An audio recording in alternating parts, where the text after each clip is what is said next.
क्या कोई एक क्रिएचर के लिए अपनी फैमिली को खतरे में डाल सकता है? लोगों की लाइफ से ज़्यादा किसी के लिए क्या कोई कल्ट इम्पोर्टेंट हो सकता है?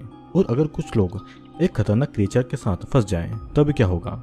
जी हम आज की इस कहानी में देखने वाले हैं। इस मूवी का नाम है अकीशा motel. Warning, welcome to horrorland. अगर आप पहली बार इस चैनल पर आए हैं तो चैनल को सब्सक्राइब करके जरूर जाना। और मूवी की कहानी शुरू होती है दो चोरों से, जो कि एक रात को एक पेड़ काटने गए थे। तभी एक चोर को पेड़ से कुछ अजीब आवाजें सुनाई देती है, तो इसीलिए वो डरकर भागने लगता है। अचानक उसी पेड़ से एक प्रेग्नेंट नेकेड औरत गिर जाती है और उस औरत की प्रेगनेंसी नॉर्मल नहीं दिख रही थी। तभी उस औरत का पेट फाड़कर एक क्रिएचर उसमें से बाहर निकलता है।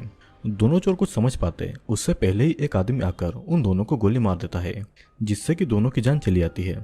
अब कहानी कुछ दिन के बाद से शुरू होती है, जहां पर हम जेसी और उसके फादर डेविड को देखते हैं, जो कि जेसी को अपने अकाशिया मोटल ले जा रहे थे। कुछ दिन पहले ही जेसी की मां की मौत हो चुकी थी, जिस वजह से जेसी थोड़ा डिप्रेशन में था। डेविड के हाथ में हम एक टैटू को नोटिस करते हैं और वो टैटू किसी कल्ट की निशानी लग रहा था। जेसी के फादर डेविड उन क्रिमिनल्स को रहने की जगह दिया करते थे जिनको बॉर्डर पार करनी होती थी, और उनको बॉर्डर पार करवाने में भी डेविड उनकी मदद किया करता था। फिर फेबियो नाम का एक क्रिमिनल डेविड के ट्रक में बैठकर उसके मोटल में रहने आया था, जिसको एंजेली ने भेजा था। एंजेली डेविड से क्रिमिनल को उनके पास लाने के लिए पैसे लेती है। ये मोटल शहर से काफी दूर था और वहाँ पर खाने की भी बहुत कमी थी। वहाँ पर डेबिट और क्रेडिट कार्ड किसी काम के भी नहीं थे। फेबियो डेविड से एक रूम मांगता है ताकि वो वहाँ पर रात बिता सके, नहीं तो वो अपने पैसे वापस मांगता है। तब डेविड के फादर फेबियो और जेसी को बेसमेंट ले जाते हैं, जहाँ पर बहुत ही अजीब सी ड्राइंग बनी हुई थी और वहाँ पर एक पूल भी था। डेविड फेबियो को एक रूम देता है, लेकिन सभी कपड़े उतारकर फेबियो को अंदर जाने को कहता है, और डेविड फेबियो की एक पिक्चर भी क्लिक करता है। फेबियो के पास दूसरा ऑप्शन भी नहीं था और वो इतनी ठंड में बाहर भी नहीं जा सकता था, तो इसीलिए वो डेविड की सभी बातें मान लेता है और नेकेड होकर उस रूम के अंदर चला जाता है।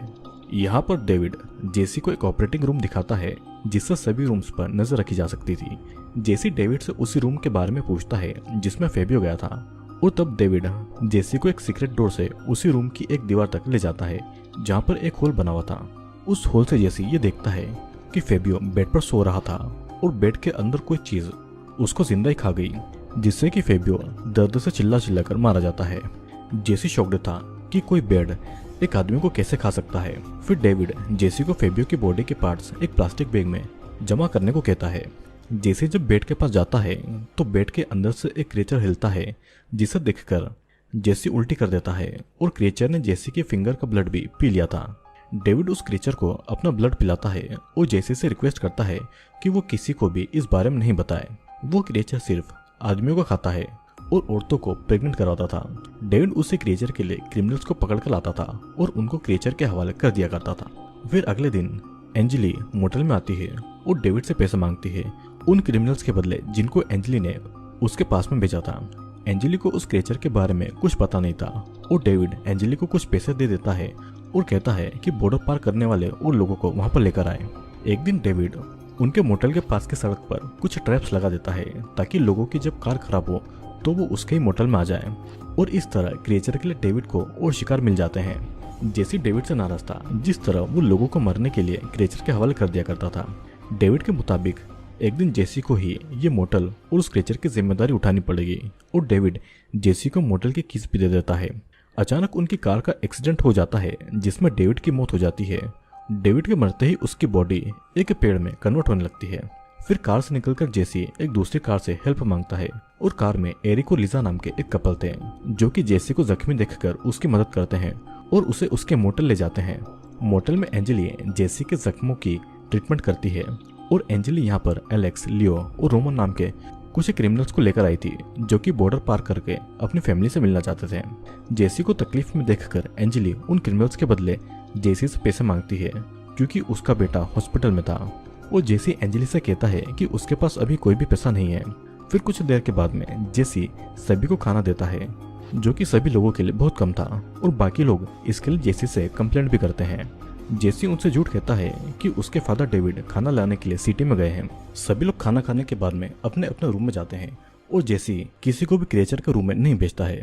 जेसी ऑपरेटिंग रूम से सभी पर नजर रख रहा था, और तभी वो नोटिस करता है कि एंजेली उस क्रिएचर वाले रूम में जा रही है। जेसी एंजेली को रोकने जाता है, और एंजेली को लग रहा था कि डेविड ने उस रूम में पैसे छुपाए थे। जेसी के मना करने पर भी एंजेली उस रूम में जाकर तलाशी ले लेती है, लेकिन उसको वहां पर कुछ नहीं मिलता है और एंजेली वहां से चली जाती है।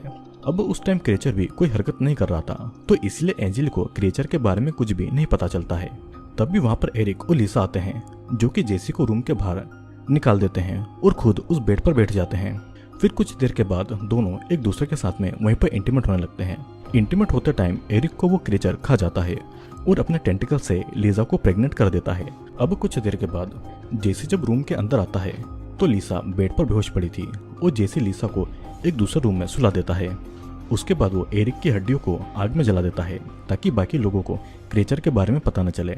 बाहर बाकी लोग जेसी से और खाना मांग रहे थे और अचानक उनको बेसमेंट से एक तेज आवाज सुनाई देती है। सभी बेसमेंट में जाकर देखते हैं कि लिसा पानी में फ्लोट कर रही है और उसका पेट बहुत बड़ा हो चुका है और पेट के अंदर एक क्रिएचर मूव कर रहा है, जिससे कि लिसा को बहुत ही तकलीफ हो रही थी। सभी लिसा को पानी से बाहर निकालते हैं और लिसा उनको उसका पेट काटकर क्रिएचर को बाहर निकालने को कह रही थी, लेकिन कोई भी ऐसा करने की हिम्मत नहीं कर पाता है। तब लिसा खुद अपना पेट काटकर उस क्रिएचर को बाहर निकालती है, जिसे देखकर सभी शॉक्ड थे। वो क्रिएचर एलेक्स पर अटैक करता है, लेकिन सभी किसी तरह एलेक्स को बचाकर बेसमेंट से बाहर आते हैं। सभी कार से वहां से भागना चाहते थे, लेकिन ठंड के कारण उनकी कार नहीं चलती है और सभी को वापस मोटेल के अंदर आना पड़ता है।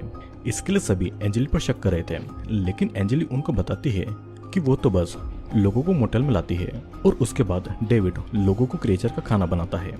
एंजेली को शक था कि डेविड ने बहुत सारे पैसे इसी मोटेल में छुपाए थे, तो इसीलिए जेसी को लेकर एंजेली और लियो उस जगह पैसे ढूंढने लगते हैं। एलेक्स और रोमन बाहर आने वाले खतरे पर नजर रख रहे थे और लिसा यहाँ पर एक रूम में बेहोश पड़ी थी। एलेक्स को एक रूम से आवाज आती है और वो लाइटर जलाकर उस रूम के अंदर देखता है तो रूम की दीवार में लाइटर से आग लग जाती है। आग लगने से दीवार में छुपा हुआ क्रिएचर निकलकर एलेक्स को मार देता है और छोटा क्रिएचर रोमन को जान से मार डालता है। आवाज सुनकर सभी उसी रूम में आते हैं और तब लिसा उनको बताती है कि क्रिएचर ने एलेक्स और रोमन को मार दिया है। वहीं पर एंजेली को छोटा क्रिएचर मिलता है और एंजेली को वो क्रिएचर इनोसेंट लग रहा था, लेकिन जैसे उस क्रिएचर को आग में डाल देता है, जिससे कि उसकी मौत हो जाती है। छोटे क्रिएचर को मरता हुआ देखकर बड़ा क्रिएचर गुस्से में जोर से चिल्लाता है, जिससे कि सभी लोग डर जाते हैं और लियो एंजेली को पानी में फेंक कर मारने की कोशिश करती है। उसे ऐसा लग रहा था कि एंजेली की वजह से उसके दोस्तों की जान गई है। तब जेसी इन सब का इल्जाम खुद पर ले लेता है। लियो तब जेसी को मारने जा ही रहा था कि उसी टाइम क्रिएचर अपने टेंटिकल से लियो को पकड़ लेता है। अपनी जान बचाने के लिए लियो उस क्रिएचर के टेंटिकल को चाकू से काट देता है। लियो जब क्रिएचर से बचने में बिजी था तो उसी टाइम जेसी एंजेली को लेकर वहां से निकलने लगता है। निकलने से पहले स्टोरेज रूम में एंजेली और लिसा बहुत सारा खाना देखते हैं। जेसी उनको बताता है कि ये खाना इमरजेंसी के लिए रखा हुआ था। फिर वे लोग उसी क्रिएचर के रूम की तरफ आते हैं और वहां पर उनको लियो मिलता है, जिसके साथ जेसी की फिर से फाइट होती है। जेसी को बचाने के लिए एंजेली लियो पर चाकू से वार करती है, जिससे कि लियो उसी क्रिएचर के बेड पर गिर जाता है और क्रिएचर लियो को खा जाता है। अब एंजेली, जेसी और लिसा मोटेल से बाहर आते हैं और एंजेली कार को स्टार्ट करने में लगी हुई थी। तब जेसी कुछ सामान लेने के लिए मोटेल के अंदर जाता है। अंदर जेसी को पहली बार वो बड़ा क्रिएचर नजर आता है, जो कि किसी बड़े से पेड़ की तरह दिखाई दे रहा था। क्रिएचर जेसी को पकड़ने के लिए आगे नहीं बढ़ पा रहा था, क्योंकि उस क्रिएचर की जड़ें जमीन में घुसी हुई थी। जेसी उस क्रिएचर को जान से मार डालता है ताकि फ्यूचर में किसी को भी अपनी जान गंवानी ना पड़े। अब जेसी को क्रिएचर के बेड पर एंजेली बैठी हुई मिलती है, जो कि अपने बेटे की मौत की खबर सुन रही थी। जेसी एंजेली को अपने साथ में लेता है और जाने से पहले वो उस क्रिएचर के बेड को आग लगा देता है। तीनों मोटेल से दूर जाने लगते हैं, लेकिन कुछ ही दूर जाने के बाद में एंजेली बहुत अजीब महसूस कर रही थी। एंजेली भी अब उस क्रिएचर से प्रेग्नेंट हो चुकी थी। एंजेली और जेसी कार से बाहर आते हैं और एंजेली अपने पेट को काटकर उस क्रिएचर को बाहर निकालती है। जेसी क्रिएचर को मारने वाला था, लेकिन एंजेली जेसी को ऐसा करने नहीं देती है और जेसी को वहां से चले जाने को कहती है। लिसा इन सबसे डरकर अकेली कार लेकर वहां से चली जाती है, लेकिन कुछ दूर जाने के बाद लिसा भी एक पेड़ में कन्वर्ट हो जाती है। फिर एंजेली भी कुछ ही देर के बाद में मर जाती है और तब जेसी वहां से आगे बढ़ता है। फिर कुछ दूर जाने के बाद में जेसी को एक पेड़ नजर आता है, जहाँ पर जेसी के फादर डेविड के जैसा ही एक टैटू बना हुआ था और जेसी को पता चल जाता है कि डेविड अब पूरे तरीके से एक पेड़ बन चुका है। यहाँ पर हमें पता चलता है कि मूवी की शुरुआत में हमने जिस प्रेग्नेंट औरत को देखा था वो असल में जेसी की माँ थी और चोरों को मारने वाला आदमी जेसी का फादर डेविड था।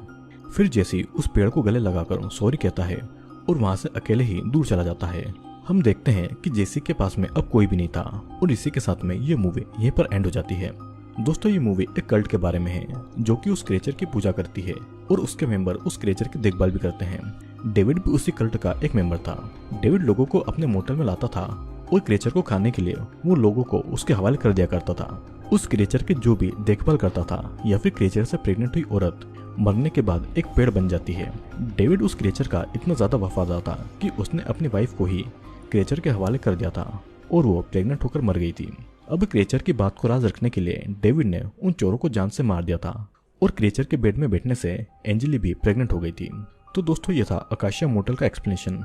मैं उम्मीद करता हूँ कि आपको ये वीडियो पसंद आएगा। वीडियो पसंद आया तो वीडियो को लाइक करना और अगर आप पहली बार हमारे इस चैनल पर आए हैं तो चैनल को सब्सक्राइब करके बेल नोटिफिकेशन जरूर से ऑन कर लेना। मैं आपके लिए और भी इंटरेस्टिंग वीडियो लेकर आने वाला हूँ।